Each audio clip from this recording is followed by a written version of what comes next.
Ce film Warriors s'inscrit dans un contexte particulier qu'il faut rappeler, car la Yougoslavie a cristallisé sur son sol plusieurs fractures historiques. Première fracture de l'histoire, la rivalité entre l'Empire austro-hongrois et l'Empire ottoman. Pendant plus de 200 ans, de fin XVIIe à début XXe, leurs armées sont face à face, et la ligne de contact est exactement là où se situe la frontière nord-ouest de la Bosnie. Deuxième fracture, les appartenances religieuses.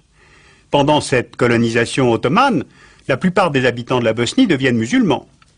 Ensuite, Slovènes et Croates sont en majorité catholiques. Et puis les Serbes sont chrétiens orthodoxes. Mais du strict point de vue anthropologique, pas la moindre différence entre un Serbe, un Slovène, un Bosniaque, un Croate. Ils parlent presque tous la même langue et ce sont tous des Slaves du Sud.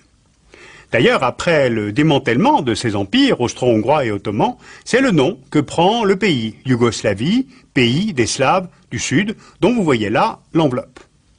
Le pays sera d'abord une monarchie, puis une république fédérale.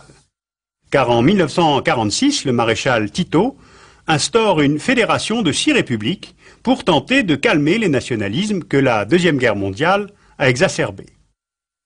Cette Yougoslavie fédérale va vivre jusqu'en 1991, date à laquelle elle éclate dans le contexte de fin du communisme. Chacune de ces 6 républiques s'empresse de devenir un État indépendant, de se faire reconnaître internationalement, pour faire reconnaître ses frontières. Eh bien d'ailleurs justement, quelles frontières? Car les hommes au pouvoir en Yougoslavie, et qui veulent avant tout y rester, substituent à l'idéologie communiste en perte de vitesse l'idéologie nationale. Donc cette guerre va être mise en œuvre par des hommes qui s'appuient sur le constat que les enveloppes territoriales de ces républiques ne correspondaient pas à la répartition des populations. On le voit bien ici sur cette carte. En Bosnie, en 1991, avant le déclenchement de la guerre, la répartition des populations est de 43% de Bosniaques, 17% de Croates, 31% de Serbes, plus évidemment des populations mêlées dans de nombreuses régions. Eh bien, la fin que recherchent chefs militaires et dirigeants politiques, c'est instaurer une continuité territoriale avec la Croatie d'un côté et avec la Serbie de l'autre. Et le moyen, c'est la purification ethnique. Partout où il y a un Croate, instaurer une souveraineté croate. Partout où il y a un Serbe, instaurer une souveraineté serbe. Donc, toute population non serbe est déplacée de force ou tuée. Cette guerre en Bosnie n'était pas une guerre civile. Elle n'était pas due à une malédiction balkanique. Non, les populations civiles sont directement visées parce qu'elles sont l'enjeu. Or, les réactions en Europe sont hésitantes. En fait, personne n'a envie de faire la guerre, ni les dirigeants, ni les opinions publiques. Et d'ailleurs, il n'y a rien à défendre en Bosnie. Sûrement pas 9% des réserves mondiales du pétrole, comme au Koweït. Rien à défendre, sauf peut-être des valeurs, mais se bat-on pour des valeurs. En tout cas, pour les dirigeants européens, la purification ethnique n'est pas un casus belli. Donc la réponse est imprécise. L'Union européenne n'a ni les institutions, ni les moyens logistiques, ni le commandement pour conduire une intervention militaire. D'où sa dépendance vis-à-vis des États-Unis.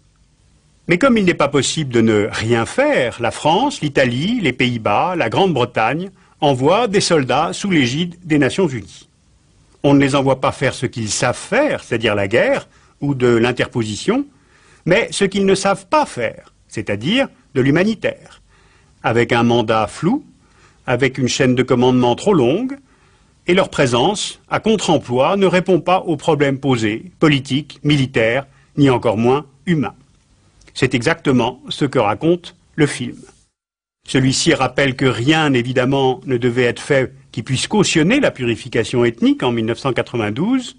Or, elle le fut par les accords de Dayton de 1995, ceux-ci validant politiquement les frontières gagnées militairement.